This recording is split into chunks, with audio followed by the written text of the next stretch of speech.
Мирсевини на сезони на Рите Информале.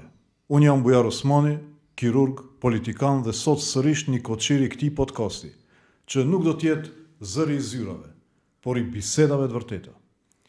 Pas një vitit stërmbushur me zhvillime dramatike dhe trende negative, po kthehem jo për t'ju mbushur mendjen me qëndrime partijake, po për të hapur tema që na prekin të gjithëve si njerëz, si qytetarë të këtij vendi. Informale nuk është vend për deklarata boshe. Ky podcast është hapësirë për mendimin e lirë, për pyetjet sinqerta, për zërat ndryshëm që nuk ndihen rehat në kornizat bardhëzi të shoqërisë sonë. Këtu s'ka PR, s'ka lajka, vetëm përpjekje për të kuptuar se çfarë po ndodh pas titujve, pas kampeve, pas etiketave etnike dhe politike. Këtë sezon e nisëm nën ombrellën e Institutit Abdulaqim Ademi dhe synon të sjell një mendim politik ndryshe, që nuk friksohet nga e vërteta dhe nuk ik nga kompleksiteti. I pari që kam ftuar është një njeri që kohëve të fundit ka trazuar opinionin, jo me skandale, por me fjalë. Ivon Veliçkovski, ish deputet, ish kryetari I Partisë Liberale dhe sot kryetari I Lëvizjes për Republikë të Re, Maqedonas, por jo në kuptimin si etiket, por si dikush që mendon jashtë oboreve, taboreve etnike dhe partijake. Kolumnat e tij janë një zë që na tundve dijen. Flet për VMRO-n e LSDM-n si ortak të status quo-s, jo si kundërshtar. Për marrëveshjen e re shoqërore si një skenar për të ruajtur oligarkinë, jo si shpresë për ndryshim. Për konfliktet etnike, si mënyrë për të fshehur korrupsionin institucional dhe dallimet klasore. Do të flasim për Koçanin, për Pulsin, për heshtjen që flet shumë. Do të pyes pse askush nga aktualet nuk jep llogari, pse MPB-ja nuk flet, pse Inspektorati I Tregut dhe shërbimet e sigurisë bëhen sikur s'dinë gjë, kur është fjala për njerëzit e tyre. Do të flasim edhe për Vučićin, për Beogradin, për mënyrën se si modeli, si thot ai Gazimestanas ndikon edhe këtu. Kur s'ka shqiptar për t'u fajsuar, a krijohet ndonjë panserbizëm për t'i përdorur si justifikim. A është kjo një lojë e re për t'i ikur përgjegjësisë dhe për të na ndarë e përçarë edhe më shumë. Kjo është informale, pa filtra, pa komplekse, vetëm bashkë bisedim I lirë, I hapur. Иван, благодарам што ја прифати поканата на првата епизода, ако можем да кажем, од новата сезона на Информале. Причината зошто те избрав беше, ако се сеќаваш, имав еден пост, денес вечерва ќе молчам, очекувам моите сограѓани да реагираат. И ти беше еден од нив кој што постираше на мојот Facebook, не дека тоа беше по повод именување на директор на Европски образовни фондови. Не зборувам за човекот, бидејќи е политички аутсайдер, кој што сигурно не би бил тема на некаков сериозен разговор, туку повеќе затоа што некако ја диагностицираше точно пораката, што сакаше владата со ова именување да порачува. Едноставно, не само за да провоцира, туку и да даде порака дека не смеете ниту да бидете навредени. И тоа ми беше она иницијалната идеја зашто мислев, но не само тоа, како што слушна во најавата, реков дека си човек кој што ја разбранува доста јавноста периодов со размислувања кои што се надвор од црно-белите шаблони и етнички и политички за кои што сме се навикнале ние низ годините. И некако луѓето кога читаат ги шокира, прво одат да видат кој е авторот, како може тоа у Македонија да се случи, некој да излегува од тие шаблони. Така да благодарам уште еднаш за што се одзва на оваа покана. Па ти благодарам прво на поканата, затоа што за мене беше особено значајно, што сватив дека пораките не сум ги упатувал напразно, туку им користеле на моите сограѓани и воопшто на луѓето за да разберат што се случува не само денеска, туку и што се случува до 30-35 години наназад, а особено затоа што пораката, односно поканата од тебе, ја прифаќам заради тоа што забележувам дека и во однос на сакаш на тебе лично, сакаш на една цела генерација кај вас во партијата, забележувам дека се води истата оркестрирана хајка и се обидуваат да ве ништат како генерација на нови политичари, кои што со добри, со лоши страни, но се покажале и се докажале во известен период во политичката сцена, сакаат да ве ништат за да може всушност се да остане како што било до сега. И тој е истиот однос, сега ќе дозволиш, кој што сум го забележал кон нас како македонци, го забележувам кон вас како албанци, го забележувам кон сите други етнички заедници или припадници на народи кои живеат во Северна Македонија, затоа што во моментот кога се јавува автохтон политичар, тоа е загрозување за системот кој што влажал до сега. Тоа е загрозување за системот кој што се обидува да продолжи да важи натаму и не смее да продолжи натаму. И оно што е многу битно. Драго ми е што се одзвав на твојата покана на тој пост на кој што го стави, затоа што ти ја кажа суштината. Ние знаеме што се случува, но сакаме да знаеме дали нашите сограѓани македонци и воопшто нашите сограѓани ја споделуваат нашата мака или нашето чувство или навредата која што се ни е упатена нам. Па еве да знаете, значи и ти да знаеш и твоите сакаш сограѓани, сакаш сопартици, па да знаете дека навредата кон вас ја чувствуваме исто како навреда кон нас. Нас несистемските македонци, затоа што ние сме еднакво ставани на страна, ако слободно можеме да кажеме, нашите генерации, наши претходници се репресирани на страна од систем кој што всушност воопшто не бил наш. Затоа сметав дека сум должен да излезам, да го кажам ставот и да го соопштам и во мое име и во мое на многу мои истомисленици. Мислиш си изолиран глас или има цела една, како да кажам, не генерација, туку поголема група на луѓе кои што го споделуваат овој твој став? Мислам дека воопшто не сум исклучок, можеби сум само погласен. Всушност, да ги тргнеме на страна сите оние пораки кои што традиционалните медиуми или медиумите под партиска контрола на истата олигархија, на истиот систем, се обидуваат тие пораки кои што се обидуваат тие медиуми всушност да ги тргнат на страна и да не постојат. Ако го тргнеме официјалниот политичко-олигархиски дискурс, колку македонци сакаат да ги навредуваат албанците или колку македонци сакаат да ги избегнуваат албанците? Па нема да има многу такви. Всушност, тие кои што зависат од привилегиите на тој систем, слободно можеме да го наречеме југо-носталгичен, југо-македонистички, како сакате наречете го. Но тој е систем што припаѓа на друго време. Затоа што ние сме свесни дека нацијата е поголема политичка дефиниција, оно што значи граѓаните на една земја. Во таа нација, националниот идентитет на сите што живееме во Северна Македонија е заштита за нашиот секој индивидуален етнички, културен, како сакате, јазичен идентитет и слично. И од тие причини, кога ги, да речеме, ги следат вашите политики или политиките кои што и ти лично ги застапуваш, сметав дека треба да знаете дека нашите приоритети се заеднички. Затоа што гаранцијата на вашата еднаквост од нас и нашата еднаквост гарантирана од вас е всушност гаранција на граѓанската еднаквост. А идентитетот, па видите, идентитетот секој од нас го носи во себе. Тоа е наша одлика која што ја стекнуваме низ образование, култура, семејна традиција, низ семејното стебло. А зошто јас би сакал вашиот идентитет да го поништам или вие мојот? Тоа всушност и не се случувало, освен во услови кога било потребно да таа олигархија, да тој политички производ низ традиционалните партии остане на власт.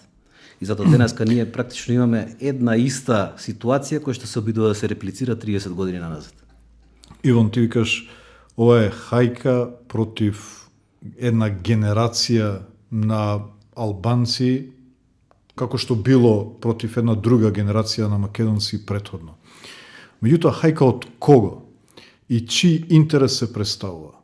Може ли да зборуваме кој е автентичниот македонски интерес? Бидејќи таа моја генерација, јас барем така се чувствувам, дека сум дел од една генерација која што го промовираше и работеше интензивно на создавање на функционална мултиетничка демократија како референтен модел за Балканот. И мислев дека е тоа многу важно не само заради нас, туку и за да ги рушиме табуата дека во овој регион не можат да функционираат мултиетничките демократии. Бидејќи секогаш имало една дебата помеѓу тие кои што сметале дека етнички хомогени држави може да обстојуваат во ваков тежок регион и останатите кои што ја промовирале другата идеја.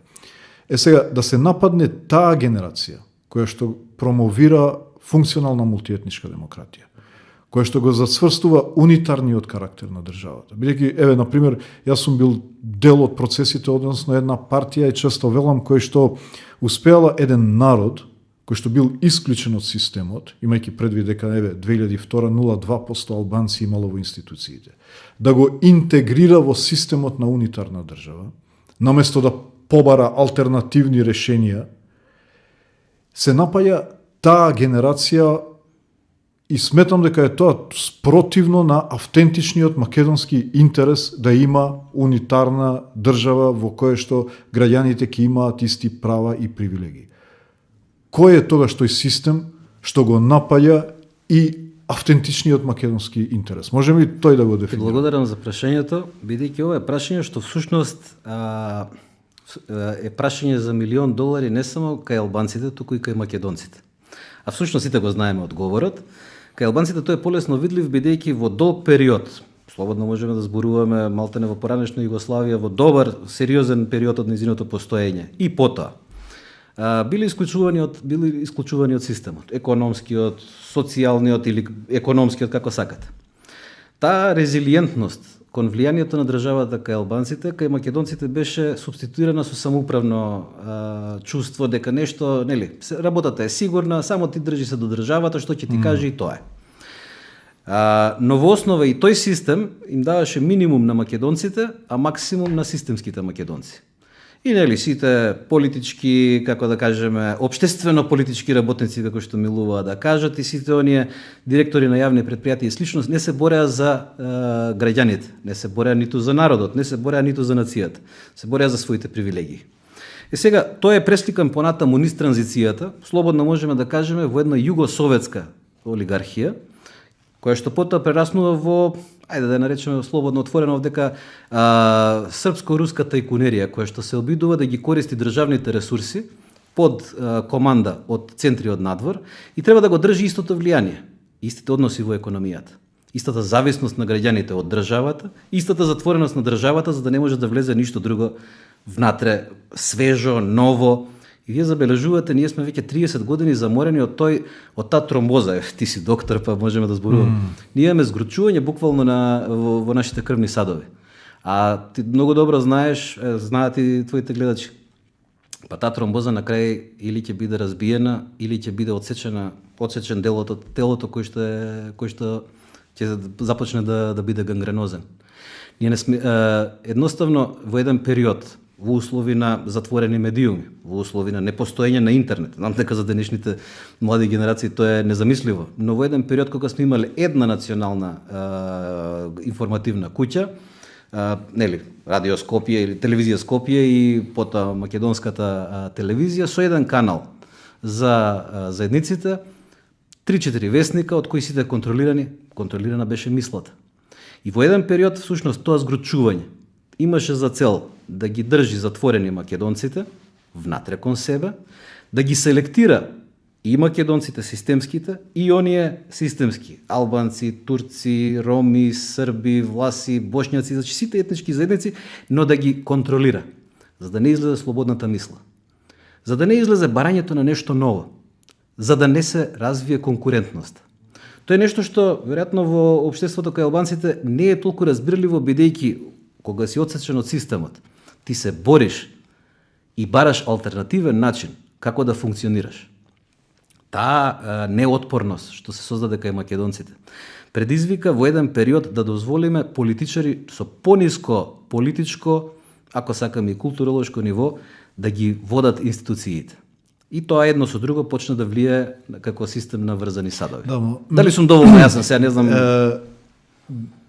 Зборуваш за олигархија, тајкунерија, економско јадро кое што потоа кое што ги доби фирмите низ транзицијата, низ приватизацијата. И кое што потоа создава, одредува динамиката и на политичките процеси. Меѓутоа, чувството е дека е пошироко тој став по однос на меѓуетничките односи, по однос на улогата на албанците. И затоа се фокусирам пак на оваа прашање. Може ли да се дефинира кој е автентичниот интерес на македонскиот народ визави односот со албанците, визави потребата за соживот под принципи кои што значат еднаквост, исти можности и исти права, или е тоа некој импортиран интерес политички кој што можеби овие економски јадра само го возат тој импортиран политички интерес. Бидејќи не можам поинаку да го објаснам зошто некој би бил против една генерација која што го зацврстува унитарниот карактер, една генерација која што направи све за да обезбеди НАТО, за да се заштитиме сите, да направи све за да влеземе во Европската Унија, за да сите уживаме во бенефициите што ги носи Унијата. И повторно, еве јас како албанец чувствувам дека општото јавно мислење поинаку гледа на тоа.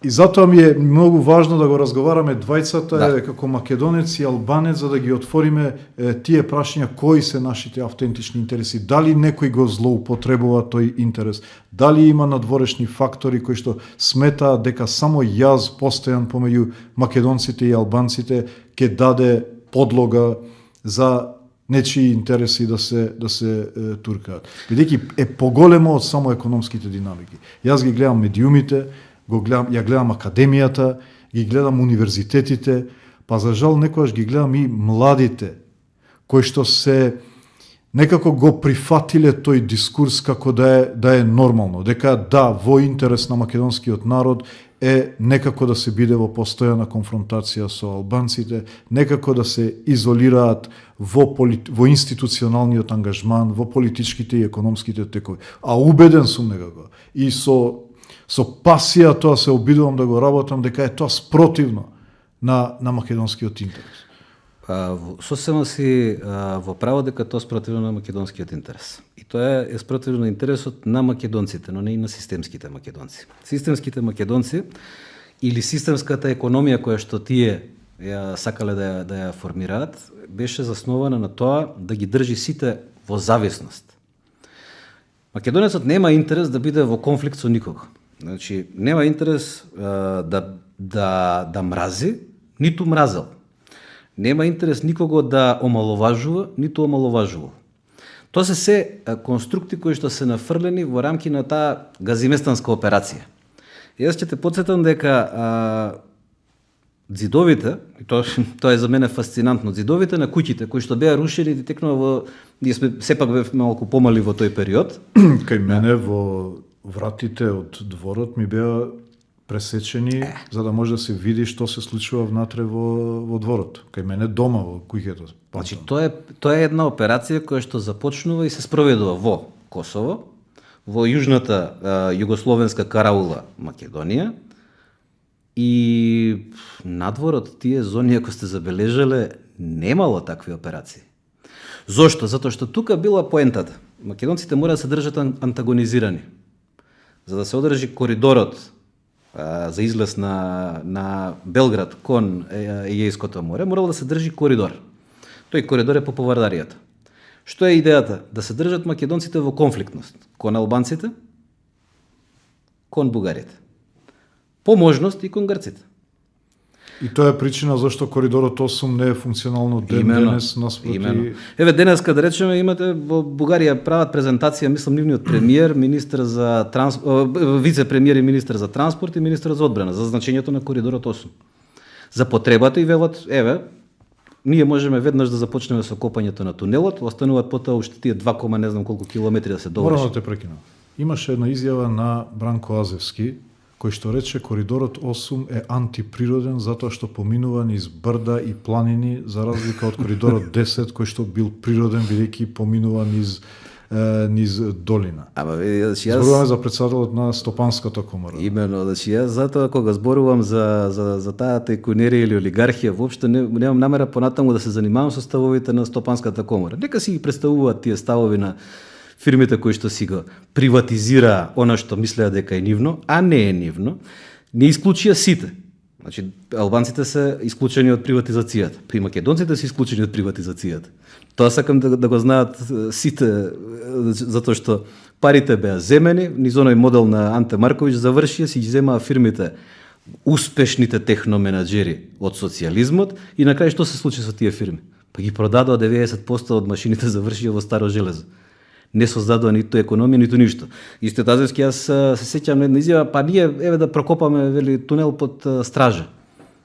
Добро. Тоа беше кажано во периодот кога за да не биде овој коридорот 10D и да не се тргне со коридорот 8. Добро, што ве спречуваше да го прокопате тој тунел во изминативе 30 години? Туку сега кога дојде, има пари, има можности, има проект, ајде да го направиме, да ги направиме коридорите. Абе, ај сега не тој проект, дајте ние да копаме тунел. Зошто? Која комуникација ние треба да ја спречиме? Што треба да запреме повторно? Кое згрушување на крвта повторно да го направиме? Да бидеме отворени. Стравот беше дека преку бизнисот од Албанија, од Косово, дека ќе влезе западен капитал. Бидејќи овие фирми, овие транзицијски производи, функционираат само врз основа на административно ограничување на слободата на пазарот.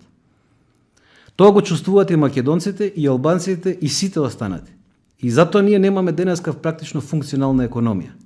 И затоа и реагирав во периодот кога беше она средбата на политичките раководства на етнопартиското национално единство на ВМРО ДПМН и СДСМ таму во автокоманда во 2022-2023 година. Затоа што таргетот официјално е ДУИ, но суштински е да се спречи влезот на странска економска инекција и воопшто пазарна конкурентност преку Албанија, преку Бугарија, преку Грција и се да остане врзано на истиот модел. Има ли простор да се реотвори прашањето на приватизацијата? Не мора само од легалистички аспект, туку и како политичка дебата по однос на тоа што се случи, како се случи, зошто се случи, за да се извлечат некои заклучоци, ако не можеме да го вратиме времето и да ги смениме некои одлуки, барем да научиме лекцијата. Ќе ми дозволиш уште едно само од претходно што сакав да кажам. Македонците беа антагонизирани кон албанците во смисла вие сте репресирани од Белград. Сега вие репресирајте се од Групчин натаму. Не е тоа одговорот, ниту тоа била потребата на македонците. И заради тоа тие политики пропаѓаа. Заради тоа ние перманентно живеевме во политичка криза. Ова сакам да го разбереме, затоа што за да тргнеме напред, мора да ги спречиме повторувањето на истите грешки. И ова денеска што го гледаме како принцип на функционирање на владата. Извини, сега влегувам малку во дневна политика. Ми е враќање на моделот интерес до Групчин и од Групчин натаму. И ќе им кажам и тебе и на моите сограѓани. Ево сум го кажал и кај македонците. Целта е да се задржи окупацијата над источниот дел на Северна Македонија, за да може да се промовира некој вид на Република Македонска, макар во економска смисла, за истата олигархија и истите партии да ја одржат доминацијата и своето постоење. Ништо повеќе од тоа. Резултатот е кочени. Извинете што ќе бидам вака, можеби емотивен, но сетете се, не сте можеби не си следал можеби во тој период. Имавме една франкфуртска мафија. И текно цело време ние зборуваме албанците прават ова, албанците прават она. Добро. Ама за франкфуртската мафија никој не сака да зборува. Бидејќи таа беше експортирана класа на домашни криминалци кои што заврши во Германија, па таму ги фаќа и ги затвара бидејќи соработува со мафија и таму. Тоа се луѓе кои што водеа потекло од тој фамозен дел од Велес во триаголникот со Свети Николе до Штип долу до Кочани и тоа продолжуваше се до Струмица. Како таа структура се најде назад во економските и во тековите на подземјето во тој дел и денеска повторно никој не сака да зборува за тоа. Па тука е основата за да се случи оваа трагедија во Кочани. Бидејќи кога не функционира државата, или кога тие луѓе, сетете се, во тој период не можевме да одиме никаде на одмор, не можевме да излеземе од државата. Дел бевме под ембарго, дел не бевме признати. Како тие луѓе заминале? Која служба ги пуштила нив надвор?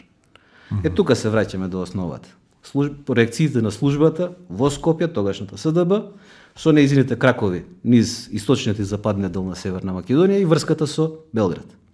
Да се сетиме, ние бевме за малку во зона на потполното ембарго кон СРЈ, затоа што од тој фамозен коридор 10 сепак се шверцуваше нафта. И како ја правиш сега конекцијата од тој период на СДБ што го спомнуваш до состанокот во автокоманда во кој што, нели, често и ние во ДУИ разговараме, во кој што двете македонски политички партии, тогашните лидери, сегашен и тогашен, со посредство на олигарси седнуваат и разговараат на две теми според нашите информации.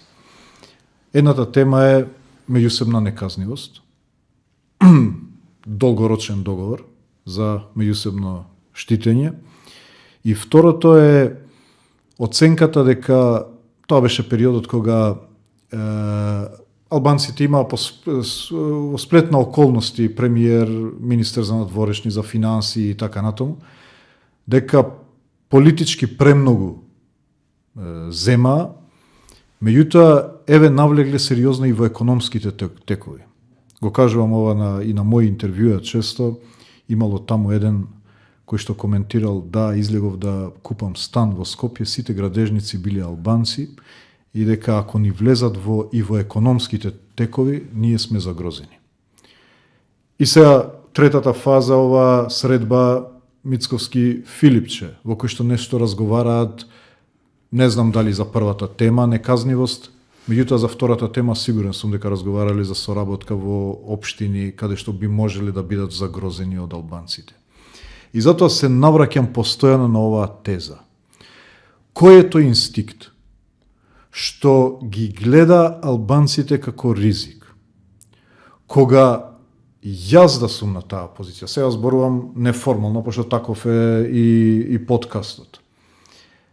Јас да сум македонец, мој најважен интерес би ми било албанците и другите заедници да ја чувствуваат оваа држава како своја, да имаат амбиција исто како јас да бидат и премиери, министери, да водат бизниси во градежништво и во енергетика или во било каде. Да сакаат да бидат дел од еден унитарен систем, бидејќи алтернатива од сето тоа е спротивно на интересот на држава. Затоа тој инстинктот кој што која е конекцијата помеѓу таа политика што ми ја спомнуваш од франкфуртската СДБ, оваја на Мицковски заев и последната средба Мицковски-Филипче. Ама без таа политика, затоа сакам да те прекинам во едно.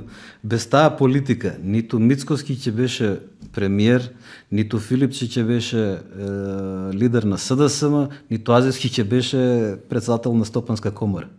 Значи, тој е затворен систем. И тој систем албанците го чувствуваат како репресивен. Па македонците го чувствуваат како репресивен, бидејќи тој систем ја одзима економската, а со тоа и политичката и општествената слобода. И забележите ги темите како се затворени кај нас. Па забележите дека денеска закочени во медиумите на македонски се зборува во 20-30 минута. Како да тоа се случило некаде во странство. Како да тоа не се луѓе кои што живеат во наша земја. Па еве на медиумите на македонски, како да не станува збор за македонци. Значи, тоа е она што е шокантно и што нашите реакции кои што доаѓаат и од тебе и од мене и нашите реакции како општество се во тоа, чекајте бе луѓе, како може вие да гоните некој што бил министер пред 1, 2, 3, 10 години, ама не го гоните министерот кој што е сега на функција. Издал лиценца, не издал лиценца, ајде да ги отвориме тие прашања. Второ, како може за се да се виновни министрите кои биле албанци во тој ресор, ама министрите македонци во ресорот внатрешни работи, значи во тој период се Јанкуловска, Спасовски и денеска Тошковски, тие се ненадлежни. Ма чекајте сега. Јас не очекувам дека треба министр, значи давам сликовит пример. Да. Јас не очекувам дека треба министерот за економија да иде да врши како контрола. имало државен пазарен инспекторат, така да. Добра, ајде да видиме пазарниот инспекторат што правил. Овој морал да издаде дозвола бидејќи му доаѓаат со сите документи и му викаат: "Министре, документите се тука. Потпишете." Океј. Кој ги фалсификувал тие документи ако не било точно? Бидејќи сега гледаме дека ниту проектот бил во ред, ниту обезбедување, ниту ништо. Чекате сега да одиме натаму. Кој го, како се вика, кој му дал лиценца на тој архитект? Никој ништо не зборува, бидејќи тој е лиценциран од некоја комора. Која е во сојузот, во Стопанската комора или во сојузот на стопански комори, не знам точно. Ајде да го провериме тоа. Чекај, кој е лиценцирал таа агенција за обезбедување која пропушта 500-600 луѓе во простор за 250? Натаму, чекајте, 10 години наназад, таму имало забави. Еве, да речеме, 2-3 години имало забави со пиротехнички материјали. Па се случувало пред присутни припадници на МВР. Гледаме по снимки, нема некој висок функционер кој што не бил во таа дискотека. Ама за тоа сет ќе ми бидат виновни албанците? Или за тоа ќе ми биде виновен некој? Не, одговорноста има име и презиме. И не можам јас да генерализирам. И на тој начин јас се штитам и себе, и тебе, и сите нас. Зашто? Зашто така функционира систем. И сега да се вратиме на лидерската, така наречена лидерска средба. Да, тие се лидери на политички партии, но очигледно не се лидери на процесот и во општествена смисла. Затоа што исклучувајќи ги другите лидери на политички партии, тие велат процесот го димензионираме ние. Па тогаш зашто имаме ние парламент? Зашто имаме ние влада? Нека си седнат, нека се договорат. Но тогаш нека не сметаат ниту на мене, ниту на тебе, ниту на другите. Данокот го зимаат од нас, не го зимаат од себе.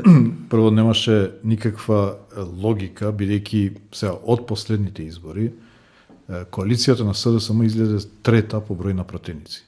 Значи 19 доби Европскиот фронт, како втора СДСМ доби 18. После со тој договор од ВМРО СДСМ влен да се поништи едно место, Добро да инженеринг беше. На 18. Инженеринг беше за да се изедначат. Волјата беше јасно дека фронтот беше втора политичка опција на изборите. Тогаш која е поврзаноста помеѓу средбата на првата и третата политичка партија? Само поради етничката основа и континуитетот на договорот од автокоманда кој што го спомнуваме. Во однос на Кочани, ужасна трагедија. Мислам дека втора во историјата по број на жртви, ако не ги земеме Палер, авионите кои што паднаа во 90-тите. Во секоја нормална држава, власта ја унифицира нацијата. Излегува и бара сите да се соединат во поддршка на жртвите, на семејствата, на повредените и институциите да си работат. Ете така. Кај нас што се случи? Уште на првите изјави на надлежните беше избори, беше обвинување, вперување прст кои се виновни. Значи имаше во 9 часот, значи тоа беше недела, рамазански пости, луѓето тогаш одмараат подолго, стануваа, луѓето уште не знаеа дека се случило Кочани, бидејќи се случи во 4-5 сатот се бајле. Веќе во медиумите имаше дека министерот Дуј бил тој што помогнал да се добие лиценцата. Значи, тогаш почна да се нацрта наративот, кој што потоа стана официјален државен наратив. Садам да кажам дека прво се покажа незрелост во водењето на државата. Второ, овој обид да се етнизира и партизира, мислам дека беше вториот удар врз семејствата на загинатите во Кочани. Бидејќи најмалку од тие што очекуваа беше да се исползува нивната несреќа за партиско-политички битки. И мислам дека и тоа несмасно го направија, затоа што ви тврдам, Иван, ти тврдам, дека нема човек и албанец и македонец кој што не ја гледа селективноста во пристапот. Не ја гледа трансакцијската врска помеѓу институциите на начинот на кој што се третира оваа прашање и мислам дека е кратковидо. Да, можеби, еве, Крешник Бектеши е жртвено јагне за да се спаси некој друг и е во келија. Меѓутоа, тоа што се случи се дополнително се уништи ако имало малку кредибилитет во институциите на државата.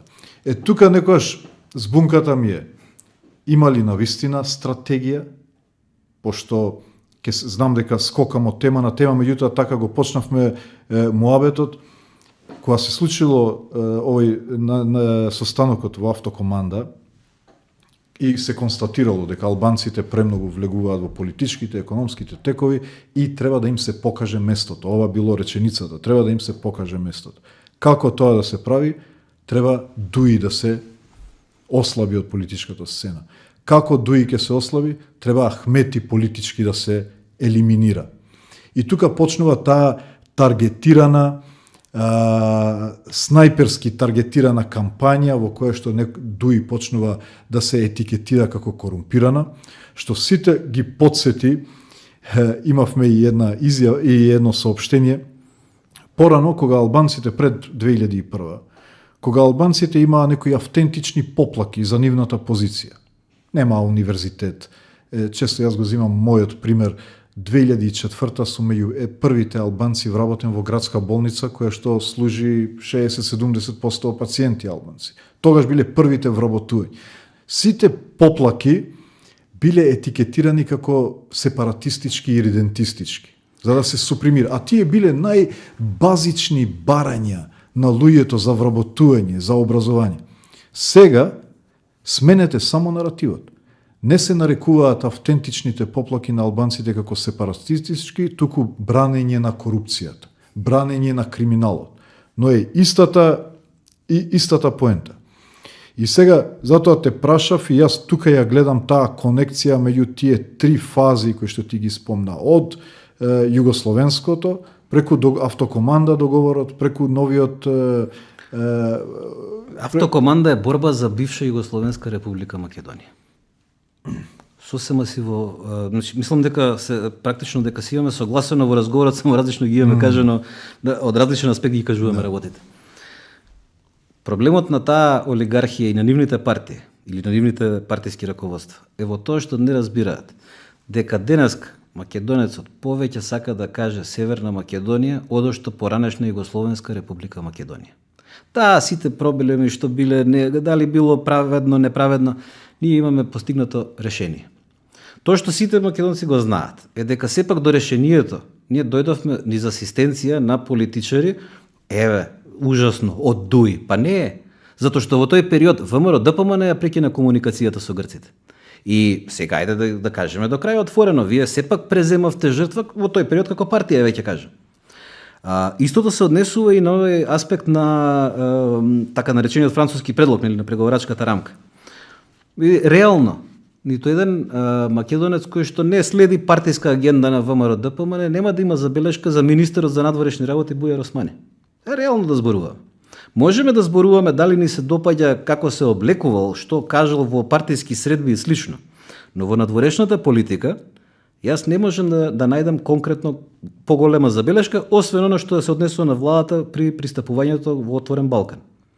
Што лично сметам дека Северна Македонија не требаше да го направи. И тогаш го кажав, останувам на тој став. Денеска ситуацијата можеби ме потврдува, можеби не. Но за жал ме потврдува и тука се враќам на основата. Јас не можам да те обвинувам ниту тебе, ниту твојата партија, ниту другите за се. Не може тоа така.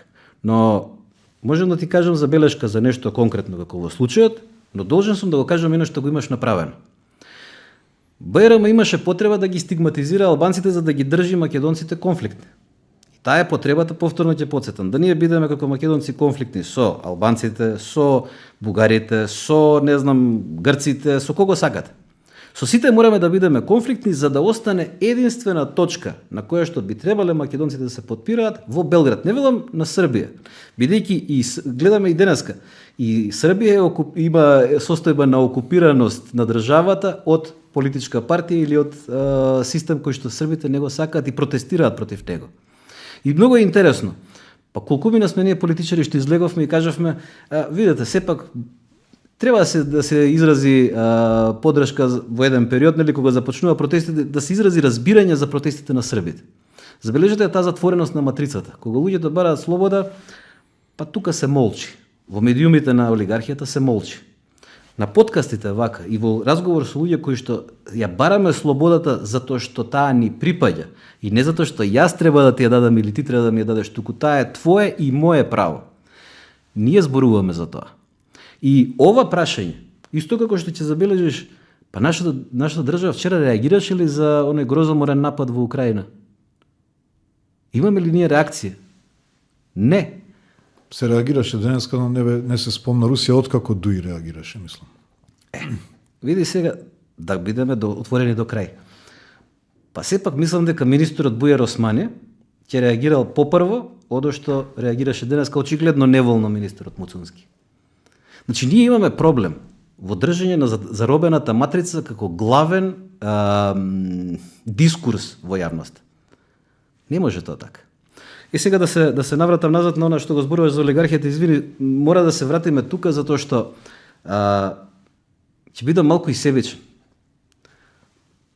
Ослободувањето, твоето ослободување е гаранција за моето ослободување. И обратно. Ослободувањето од заробената матрица, од затворените теми, од она што и сите ние знаеме. Кога нешто се премолчува, тоа е главната тема која што ги боли. Да речеме, не беше проблемот кога се реагира за Кочани зошто се премолчува. Туку ние мораме да инсистираме да дојдеме до вистината за да не ни се случи повторно тоа. Ќе жртвуваме денеска албанци, утре ќе жртвуваме македонци, кои ќе одговараат за нешто што не го сториле. Ако денеска одговараат албанците за нешто што не сториле. Но тоа не е на етничка основа, тоа е на граѓанска основа. И тука сме, сакали или не, заедно, сакаме да сме заедно. И она што е можеби, ајде да го оставам тоа можеби за подоцна, сега само би кажал вака. Тоа таргетирање на генерацијата кај вас, тоа кај нас се случуваше пред 10 години. Јас сум политички во еден период елиминиран токму од тие причини, затоа што се спротивставив на таа матрица. Да, јас имав можеби малку поголема лудост од што памет, да го сторам тоа јавно. Но денеска не желам за таа одлука, затоа што денеска можам вака да разговарам со тебе. Исто како што сум можел да ти кажам што ти е грешка, сум можел да ти кажам што ти е правилно и ти на мене исто така да ми посечиш на грешките. Но немам од што да се срамам. Затоа што ако направам политичка грешка, јас ја носам политичката одговорност. Но не смеам да донесам одлука или да постапувам така што ќе носам жртви на мојата совест. Денеска ние имаме многу жртви поради нефункционален систем, а целта да се одржи тоа е сега кај албанците се вметнува повторно на идеополитичка диференцијација. Со тоа што диференцијацијата треба да биде кон тоа дали ја поддржуваат власта во која не се представени или сепак ќе се определат да застанат во барање на своето представништво. Истото прашање и кај албанците и кај македонците. Една новинарка кажа на еден подкаст дека во оваа политика и на ВМРО ДПМН гледа обид за второ полувреме со албанците. Како мислиш дека тоа го замислуваат и како се вклопува во овие олигаркиско импортирани интереси, кои што пак ќе кажам се спротивни на автентичниот македонски интерес? Се согласувам дека се спротивни, јас го кажав автентичниот македонски интерес, како што ти го кажеш автентичниот албански интерес. Ние имаме потреба да бидеме рамноправни, конкурентни и функционални. Па кој има само проблем со тоа? Тој што сака да го внесе руското влијание, повторно да не врати на дел каде што не припаѓаме. Проблемот на таа олигархија е што и македонците и албанците знаат дека економски, географски, културолошки припаѓаат на Западот. И ние цело време имаме заеднички судари против таа олигархија и против незините партии и медиуми, кои што упорно сакаат да ни кажат врвниот дострел е турбофолк. Не е. Врвниот дострел на македонската музика, сакате народната, е седомосминскиот такт. На македонската забавна музика е Тоше Проевски. Се и претходните, но сега споменувам ликови за кои што сите знаеме и кои што се идентификуваме. Еве да прашам вака. Се сеќаваме на Ерзана? Замина. Каде? Па во Америка. Зашто не заминал никој? Не сме слушнали дека иде да се развива во, не знам, сакате во Русија, сакате во други. Затоа што ние сме западно општество. Сега, таа олигархија има проблем што кај македонците западната ориентација е перманентна, исто како кај албанците. И нас ни е наметнато чувството дека ние треба да се оддалечиме од таа ориентација. И затоа се и тие средби со нивните партиски определени. Како може народот да се сплоти надвор од етничките линии за да се победат овие вирулпули, ако можам да кажам, кои што ја влечат назад? Можам ти дадам една понуда? Да. Прво да се тргнеме од флоскулите братство и единство.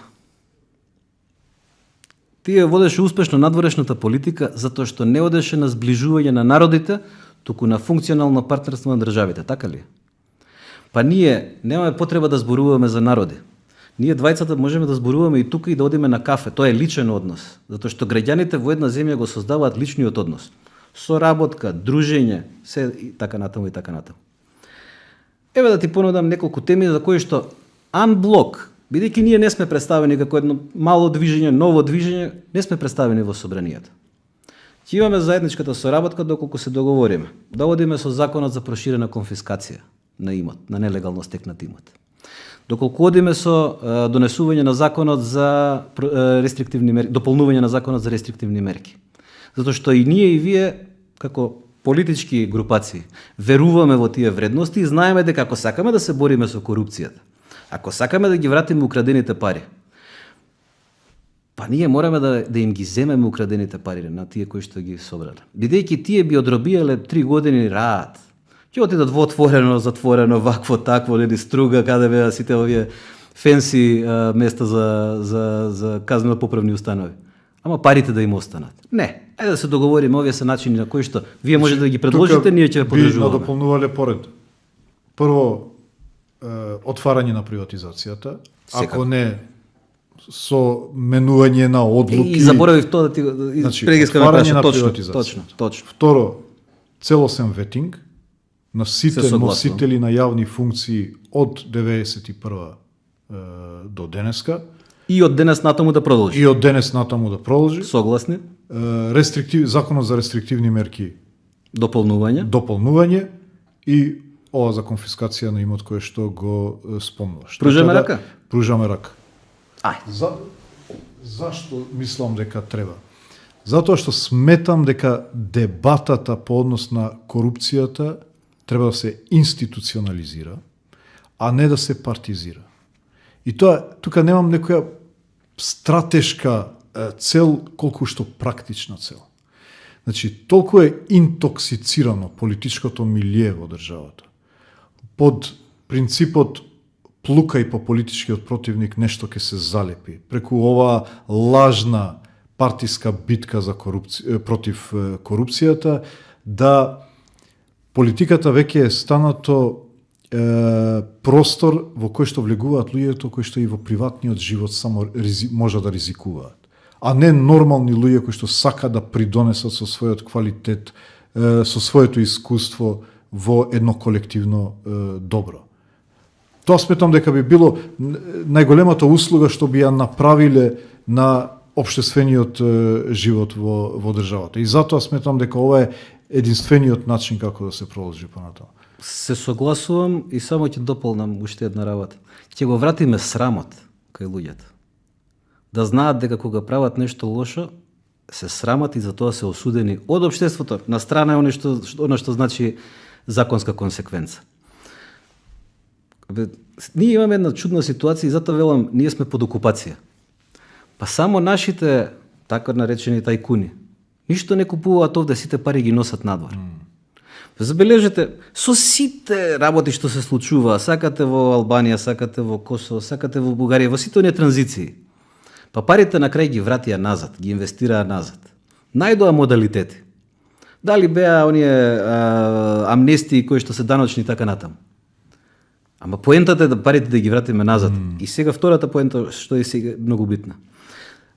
Спречувајќи ги малигните влијанија преку црните пари кои се движеа и кои што се тргаат на страна токму за да се одржуваат малигните влијанија да се засилуваат. Ние не само што се бориме против корупцијата, туку си го стабилизираме системот, општеството. Еве да зборуваме и за унитарноста на крај, дозволи. Па унитарноста е разбрана потреба на македонците. Албанците не бараат нарушување на унитарност. Забележете дека с цело време вас ви се импутира. Вие барате федерализација, вие не зборувате за тоа. Отвори медиуми на македонски, ајде да зборуваме за федерализација. Чекајте, луѓето не го кажеа тоа. Никој не го бара тоа. Цело рамковен договор е направен на концепт.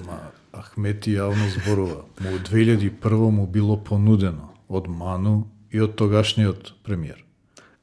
Да се стави граница. Јавно си го кажува. Тогаш движењето Ахмети одбил. Затоа што јас често велам, на Балканот има спектар на меѓународно поддржани мировни договори. На едниот крај е Дејтон, како повеќе територијални решенија кон етничките прашања, на другиот крај на спектарот е нашиот Охридски, воспоставен врз два принципа: децентрализација и интеграција. Нашиот успеа како приказна. Тој е најоригинерниот и македонски и албански интерес во државата. И производ. Кој што го извезовме, да речеме, во Косово исто така функционира. Затоа велам, воспоставивме референтен модел за другите. Така. И сега некој упорно работи да го руши рамковниот договор. Рушењето на рамковниот договор значи движење кон другиот крај на спектарот.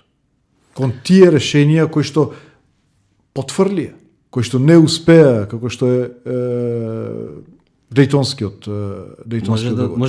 И затоа цело време се вртам околу прашањето дали сме свесни дека оваа политика на враќање на етничка супремација, на напаѓање на основните принципи на рамковниот договор, преку јазикот, преку вето механизмите, преку рушење на принципот на легитимна влада, е всушност обид или е жалење за моделот кој што е договорен 2001 и кој стои позади таа стратегија и позади тој обид. Тука не ми е јасна сликата и затоа овој разговор сметам дека е важно за да се дефинира и јавноста да свати дека всушност е киднапирана. И јавниот дискурс е киднапиран од група која што работи спротивно на интересот и на македонците, и на албанците, и на другите граѓани. Ја кажувам еден пример. Бев како вице-премиер, првата посета ја направи во Атина, тогаш беше код ЦИАС, тет-а-тет беше средбата, тука се разговара основните контури на Преспанскиот договор. Јас таму го кажував ставот на владата по однос на македонскиот јазик, дека е клучно прашање кое што треба да се регулира во Преспанскиот договор и така натаму. Давам изјава надвор кога излегов. Читам додека се враќам со кола, Заев тогаш беше премиер, се разговараше за албанскиот јазик и он дава изјава како албанскиот јазик треба да биде официјален јазик. И тогаш помисли, викам, успеавме како приказна. Јас како албанец се борам на тет-а-тет средба во која што нема камери за важноста на македонскиот јазик. Еве премиерот македонец дава се бори за албанскиот јазик. Еве ја приказната што всушност во која сме инвестирале сите толку години, во која што меѓународната заедница има дадено труд, сме експортирале како модел за успешна функционална мултиетничка демократија. И сега гледаме отворени обиди за рушење на приказната. Јас им велам на странците, не е проблем дали ќе падне договорот, која е судбината на договорот на албанците. Која е судбината на приказната? Ако ја убиеме приказната, ќе ја убиеме надежта дека во овој наш тежок регион можат мултиетнички демократии да постојат. И тоа е, тука стејкот е многу поголем отколку само нашиот. Туку и на меѓународната заедница. Влогот е огромен, бидејќи приказната е поставена на прашање. Ќе ти го проширам ова што кажав во мојот одговор на следниот начин.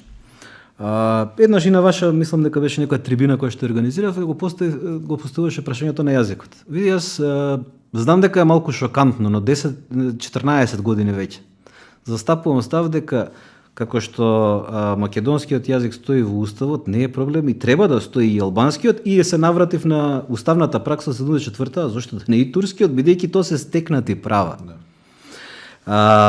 Не сакам при тоа да се доведе во прашање, ај сега од тука нешто компензираме. Не, ние се враќаме на состојба утврдена 74-та година. Уште поинтересно е како ние се шокиравме, низ тие медиуми, се надам не зборувам предолго, но низ тие медиумски тиради на така наречената јавност, ние се скандализиравме од Бадинтер, од Бадинтеровото мнозинство, нели, она за одлучување со право со потреба од гласање на повеќе од половината представници во собранијата. И се како да објасниш дека 71 година во уставот на тогашна Социјалистичка република Македонија, тој 15-ти амандман кој е воведен како правило. Ние не сме откриле топла вода. Ние 91 кој имаме запрено тој процес. Ај сега да се навратиме на уште некои ламентирања на познати така наречени граѓанисти. При што граѓанизмот го користам малку во посмешлива смисла, невладини организации кои функционираат и се држат до мултиетничноста и мултикултуралноста само додека имаат фондови да го застапуваат тезата. Не, јас зборувам за изворен македонски, верувам и изворен албански став. Ма чекајте бе луѓе, па нас јазикот како што ни е идентитет, така има и на албанците, така има и на турците, и така натаму, и така натаму. Па чекајте, зошто ние сакаме да го ништиме идентитетот на луѓето кои што и претходно во устав, претходен постоел. И да се вратам на уште една работа. Па рушењето на ПДП, нејзиното превземање во 90-тите, газењето на се што беше постигнато за да се спречи влезот на тогашна Република Македонија во агендата 2000 низ гостиварските настани. Па сето тоа доведе до 2001 година. Па сетете се оние протести, нели, да нема педагошка академија, да не се користи, да нема на албански јазик настава. Денеска имаме универзитети на албански, имаме средни училишта каде што се учи, нели, и турски и така натаму. Имаме средни училишта каде што или се извинувам, имаме општини каде што се зборуваат по 3-4 јазика, па јас не гледам дека тие општини излегле од Северна Македонија, тука се. Зошто? Затоа што поентата е дека идентитетот на еден народ ние го штитиме на тој начин. И сега, зошто јас би сакал да туѓ идентитет поништувам, кога мојот идентитет никој не сака да го поништи од тие луѓе. Мислам, ние функционираме на база на страв. Тоа е она на кое што сака да функционира, таа слободно сега ќе кажам, значи повторно, олигархија која има советско-југословенска основа, бидејќи тоа се олигарсите кои ги правеа парите во државните фирми, нели, оние технометали и така натаму, кои што потоа си ги приватизираа парите, но бизнисите ги правеа во Русија и во тогашните советски републики. Тие има обврска да останат, бидејќи не можеле да ги прават тие бизниси и тие врски доколку немале соработка со домашната, но и со тамошната служба. И тоа се влијанијата кои денеска треба од Москва преку ваков Белград како што е, да влијаат да линијата на поделба биде Бања Лука, Белград, Скопје. И затоа се борбата за влезот на тие влијанија за да се создаде ваквиот коридор, кој што така наречениот српски свет, за кој што зборуваа некои функционери дури во владите на Вучич, едноставно да има коридор кон Медитеранот. Ние забораваме дека смислата на Северна Македонија сме ја дефинирале во овие 30 години, вклучително и низ рамковниот договор, Преспанскиот договор и Софискиот или нели договор за соработка и пријателство со меѓу Македонија и Бугарија. Па тоа е цел сет на прашања. Војната на тарифи на председателот Трамп некако навестува за еден нов биполарен свет, меѓутоа сега малку поисточно со Кина. Ако се оди по принципот следи ги парите за да ја следиш геополитиката или влијанието, како ние се вклопуваме, имајќи предвид овие индиректно кинески кредити со кои што се обидуваме да ја финансираме и кампањата на локалните избори? Прво, дозволи за последново да ги прашам луѓето, ние веројатно не е јасно, ги гледаме ние тие пари? Забележувате по општиниме нешто? 3-4 градинки нека се направат из цела земја. За ги чуваат поблиску до изборите. Поблиску до изборите, на кои што повторно ќе биде премалку за да се направи нешто. Но да се вратиме, сете се 2015 година, мислам дека под тогашната влада исто нели потпишувавте како се вика тој договор за соработка и царински соработки кои што го потпишува со Ставревски тогаш. Јас ја поставив дилемата, се уште немам одговор на тоа, дали отворањето низ отворен Балкан и безцаринското движење малтене меѓу Србија и Северна Македонија, дали овозможува реекспорт на кинески производи кај нас или преку нас пота некаде. И затоа тука ја барам висината на царините. Бидејќи ова беше политичка одлука, 33% не може да е случајно.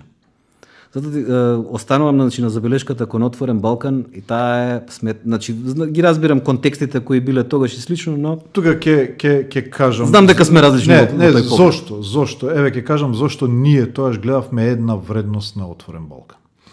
Бидејќи една од идеите на спонзорите на проектот беше дека иднината на Балканот треба да ја реплицира историјата на Европа. Европската унија се создаде на основа на француско-германското помирување како столб, прво економско, па потоа политичко, на кое што денеска имаме најуспешната приказна во светот, тоа се нарекува Европска унија.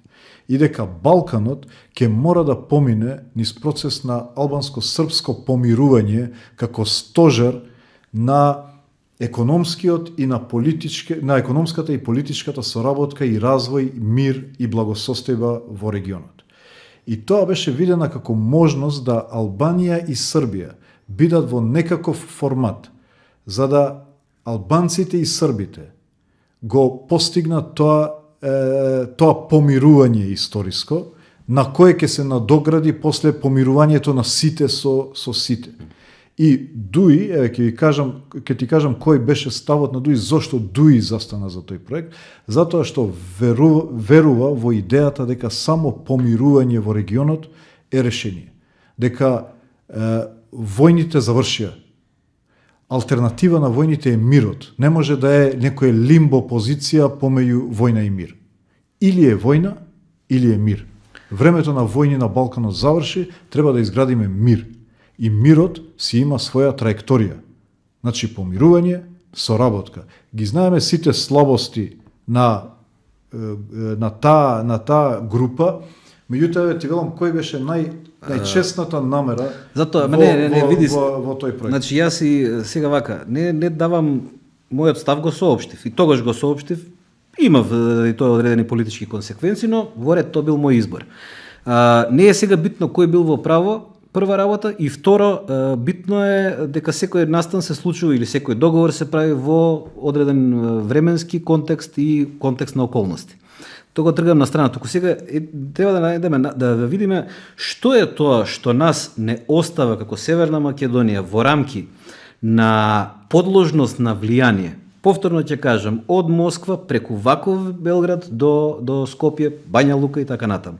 Бидејќи очигледно е дека се исцртува линија на нова нестабилност. Оно што беше опасност или што се уште е опасност и кон Балтикот и кон Полска, актуелна е во Украина, очигледно има за цел да се прошири на Балканот. И тоа веќе има сигнали кои што доаѓаат, сакаме од Велика Британија, сакаме... Имаше британскиот министер за надворешни работи, дека нова дестинација руска е Балканот. Тоа ги имаше пред неколку дена. И мислам дека тука и ти и јас добро ја препознаваме опасноста, добро ја препознаваат опасноста и сите сериозни политичари.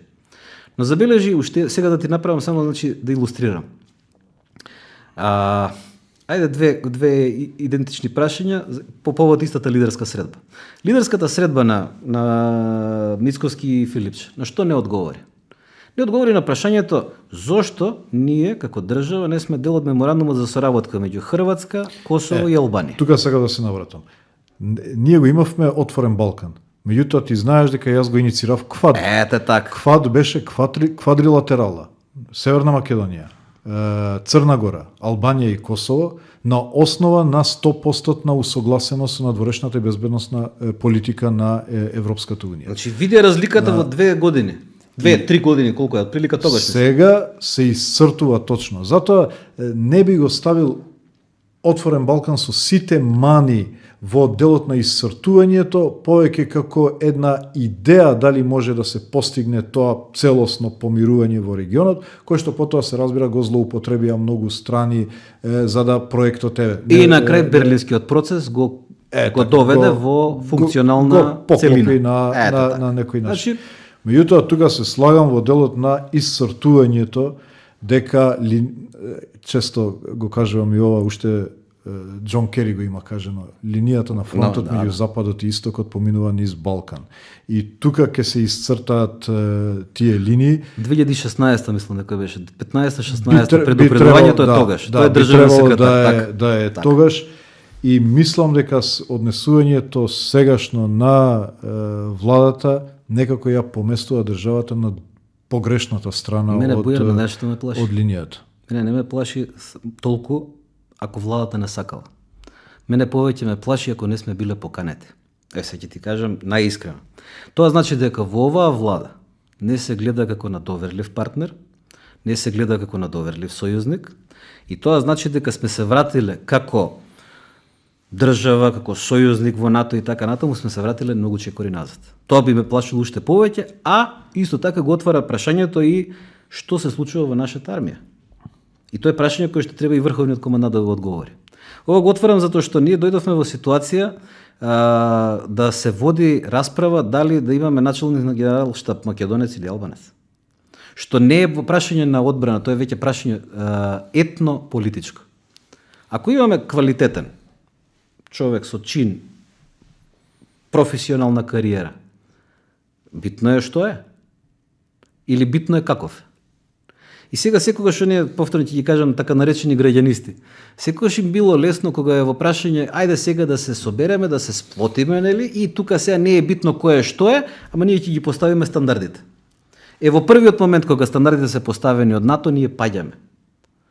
Зошто? Затоа што сега албанецот дали да биде началник на генералштаб. И што? Армијата нема да биде на Северна Македонија? Бидејќи веќе еден сат разговараме, а ни 30% од темите не ги покривме и треба да заокружиме полека. Очигледно јасна е една приказна позади сите проблеми. Како да го направиме првиот чекор во однос на ова разбирање дека, односно, ајде да го преформулирам поинаку,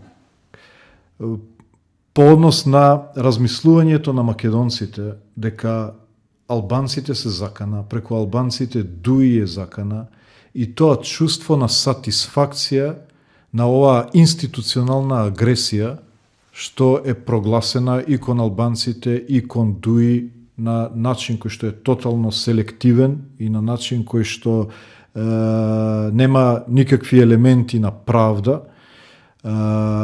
Како можеме да дадеме отпор на влијанието на овие центри на МОК за кои што заеднички заклучивме дека се спротивни на интересот суштински на македонскиот народ и на албанскиот народ овде, за да граѓаните, движењата ја како да кажам, да ги бајпасираат, да почнат да ги бајпасираат и да се сретнат на средина. Јас оно што се обидувам да го правам би го понудил како модел. Јас не отстапувам од овие работи за кои што зборувам, а гледам дека и ти не отстапуваш и вие како партија не отстапувате, ниту ние во движењето. Колкови сме, толкави сме. Колку сме, толку сме, но доволно сме. Па знаеш како ќе ги извадиме од памет кога ќе го гледат овој подкаст и кога ќе кажат овие двајца може да се договорат за нешто. Бидејќи не се договараме ние двајца. Се договараат луѓето со кои што ги представуваме или со кои што сме заедно. Тоа е колку е повеќе во однос на оно што било претходно, бидејќи ние не зборуваме тука за флоскули, ние зборуваме за практични работи. Преиска пруживме рака за 4 проекти. За 4 проекти имаме поддршка заедно. На тие 4 проекти почнуваме, бидејќи кога ќе не препознаат дека се бориме против корупција и криминал, ќе знаат дека стоиме за тоа. Кога признаваме грешка, признаваме грешка. Кога велиме се гони неселективно, се гони неселективно. И немаме проблем, дури некој од нас, да речеме, ете, некој со кој што сме, ја сгрешил работата. Но по закон. Но не затоа што е Затоа што е припадник на ДУИ или затоа што е албанец или затоа што е припадник на Движењето за нова република и затоа што е македонец. Не, Така. затоа што е по закон. Ако остануваме на ова, еве, зборот е збор, така? Еве го даваме зборот. Можеме да го тоа тераме. Нема потреба да подпишуваме протоколи. Овде се подпишувани многу документи кои потоа се погазени. Да покажеме на дело. И ти благодарам за тоа уште еднаш, извинете и ти и твоите гледачи што бев малку благодарам поекстензивен. многу. Знам дека имаме теми за разговарање уште неколку часа, меѓутоа еве за почеток нека биде ова добра една увертира на втората сезона на овој подкаст. Честитки за проектот, продолжи на тоа. Благодарам многу, благодарам и на сите што не слушнаа. Ви фалим делишум.